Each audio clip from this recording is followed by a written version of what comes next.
So without further ado, I'd like to welcome Ramya Gurunathan on the stage.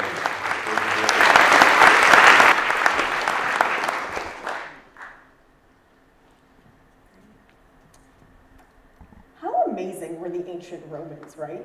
The innovators of concrete, newspaper, cool hats, dichroic ceramics with embedded metal nanoparticles. Nanoparticles? Indeed, the ancient Romans were the first users of nanotechnology. And nanotechnology focuses on the design of new materials at the nanometer scale. That's 1/1000th of a meter. And to put that into perspective, it would take 100,000 nanometers to span the thickness of a human hair.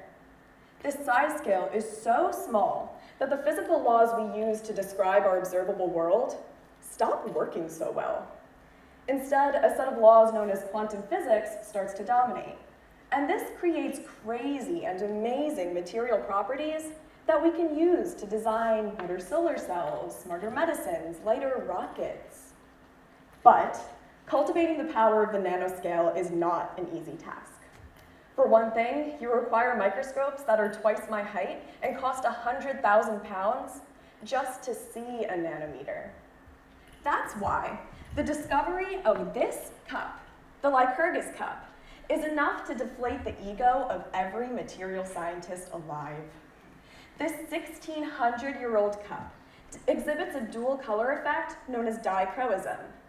That means that when light is reflected off its surface, like when it's front lit, it's this jade color. And when light passes through, like when it's backlit, it's a ruby red color. And it took scientists 40 years to determine the origin of this dichroism. In 1990, scientists Barber and Freestone took a piece of the cup and studied it under an electron microscope. And they were shocked to find gold and silver nanoparticles less than 100 nanometers in width embedded in the glass.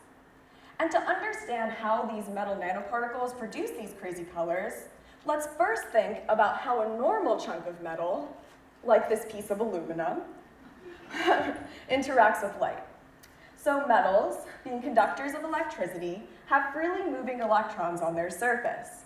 And so when a light wave comes in, those electrons will start to oscillate at the same frequency as the light. And that blocks the light, causing it to get reflected instead. That's why metals are so shiny. Interestingly, though, when you have the tiny dimensions of a metal nanoparticle, those electrons will only oscillate at specific frequencies. So light of those frequencies will get reflected, like the green, but the rest, like the red, will pass through. Genius! Well, in the case of the Romans, it was probably mostly luck.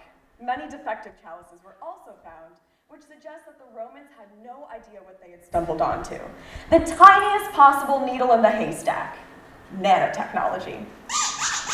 Oh.